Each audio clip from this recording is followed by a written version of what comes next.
For 50 years, the world didn't just run on oil, it ran on a system that forced every country on earth to depend on one: America. You needed energy, energy only came in dollars, so you needed America. Whether you liked it or not, that system is breaking right now as we speak, and the replacement is already being built. This time it doesn't control energy, it goes on to control decisions, and unfortunately, you are already inside it. Ask anyone, is America still the superpower? They'll say yes, and on the surface, it's absolutely right. They've got the biggest military, they've got some of the biggest markets. Dollar still dominates global trade. Everything looks super intact. But here's what nobody tells you about power: it doesn't hold a press conference when it moves, it doesn't send a warning, it just shifts. And by the time you see it move, it's already gone. Let's strip everything away for a minute: history, politics, and headlines. Let's go to the foundation. From first principles, power is one thing: the ability to make others need you more than you need them. That's it. That, ladies and gentlemen, is the entire game. Now, why was oil power? Not because cars ran on it, not because it's scarce, because energy is the one input every single economic activity actually requires. You want to grow food, you need energy. You want to run a factory, you need energy. You want to move goods across an ocean, you need energy. You want to heat a city in winter, you need energy. Energy isn't a part of the economy, energy is the economy. Everything else is just the downstream. So the brutal logic becomes unavoidable. Control energy and you go on to control economic activity. Control the economic activity and you go on to control the nations. Not with a gun, with a pipeline.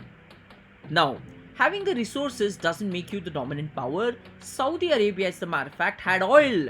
They didn't run the world. To go from we have the resources to we own the system, you need one more move. And America made a move so clean, most people don't see it. Here's the move. And once you see it, you'll realize it's so elegant, it's almost criminal.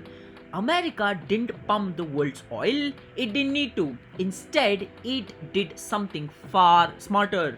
It made other people's oil worthless until you had dollars to actually buy it. Think about what this actually means. Let's say you're a country, Japan for example, and you don't have oil and you want to go buy oil. You have no choice but to buy it, but you're going to buy it only in dollars because oil is only sold in dollars. So before you can heat a single factory, move a single ship, or even run a single power plant, you have to earn the American currency first. You're not buying oil, you are paying rent to America for the right to run your economy. That rent paid in dollars funded American debt, which gave America the ability to spend without limits. The whole world was working, America was billing.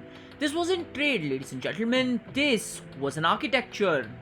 The dollar wasn't just a reserve currency, it was the currency that the physical world actually ran on. Oil powered machines, dollar powered oil. America controlled the dollar. One chain, total leverage for 50 years, and absolutely nobody could touch it. Now, here is where most people get it completely wrong.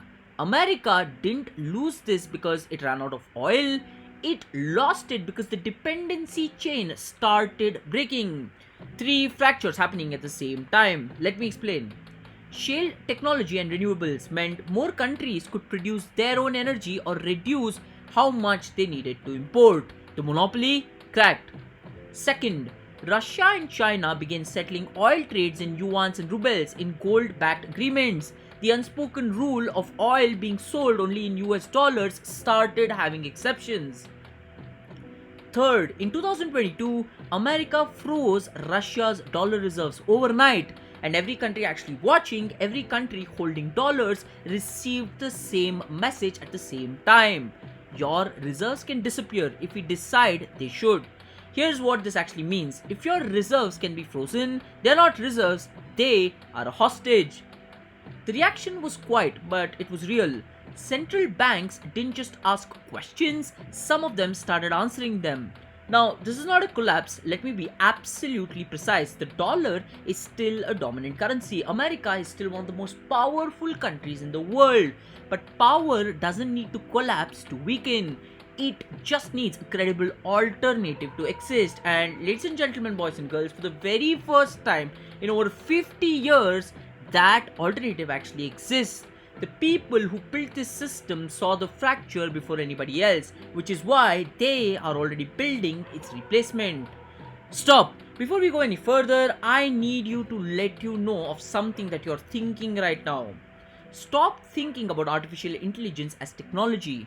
A calculator is a technology, a search engine is a technology. What we're about to talk about in the next few minutes is something that is categorically very different. AI is infrastructure, and the difference between the two words is everything. Technology is a tool you use, infrastructure is a system everything else runs on. Roads are infrastructure, the internet is infrastructure, the banking system, that, ladies and gentlemen, is infrastructure. And here is the critical property of infrastructure, the one that makes it political, not just useful. Whoever builds it extracts value from everything that runs on top of it. You don't notice it, you can't opt out, you just become completely dependent on it. Now look at what AI is actually becoming. Name any sector where decisions have consequences. AI is becoming the layer underneath those decisions, not assisting them, running them. Here is where this stops being interesting and starts being absolutely dangerous. If energy powered machines, what does AI power? Decisions. AI powers decisions, and decisions are the economy. Oil powered the physical world few years ago, and AI is starting to power the invisible one. This is where everything flips. Here's the framework that ties the entire story together. Think about how oil worked. You drill a well, you refine it, you ship it through the pipelines. It goes on to power everything. Now replace every single word. You build the compute, you train the models, you deploy them through the APIs, and it goes on to power everything. Compute become oil reserves, training infrastructure become the refineries, API access is the pipelines, foundation models are the new strategic resource, and just like the oil fields, not everyone gets to own one. The countries that control these foundations don't just have better technology, they have leverage over everyone else who's actually dependent on it. Think about it concretely. If your military runs on American AI intelligence systems, you are actually dependent. In the exact same structural way, the world was dependent on the petrodollar oil. And here's the brief I need you to challenge right now. You think you're actually using AI, but from the perspective of whosoever owns the infrastructure, AI is actually using you. Your data, your decisions, your dependencies. You're not the user, you are actually the pipeline. And the moment your system depends on something you cannot fully control, you don't own the future anymore, you are just renting it. And the people who go on to understand this, they are already acting on it. This isn't about chips. Say that to yourself. This is not about chips. When America restricted advanced semiconductor exports to China, that wasn't a trade dispute. That wasn't an industrial policy. That was a country trying to control who gets access to the refinery. China went on to see this clearly because they've been here before. They watched the petrodollar system get built. They watched what happened to countries inside it. They know what it costs to depend on someone else's infrastructure. History taught them a very powerful lesson. So they're not trying to compete with an American AI stack. They are actually going on to build something entirely different, a parallel universe where they're building different computes, different models, different everything, because they refuse to be dependent. That is what the petrodollar war was about. It was replayed one level up, and the most people who are watching this think it's a technology competition. Innovation is the cover story, control is the product. Here's the claim that sounds extreme today and will sound inevitable in 20 years. AI is becoming what oil once was, not because anyone designed it the way from start, but because the math of self-interest.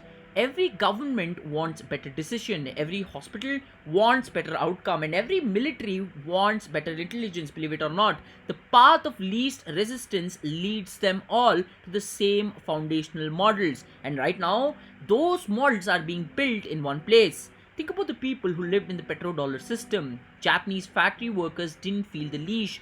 They felt the price of the oil. The European banks didn't feel the dependency, they felt the need for dollar liquidity. The system was so deep it actually felt like physics, like it was simply how the world worked.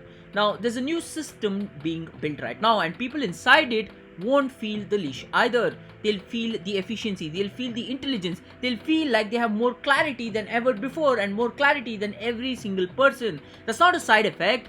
That's the design. The most powerful leashes in history were never changed. They were dependencies that felt like choices that were absolutely obvious to make at the moment.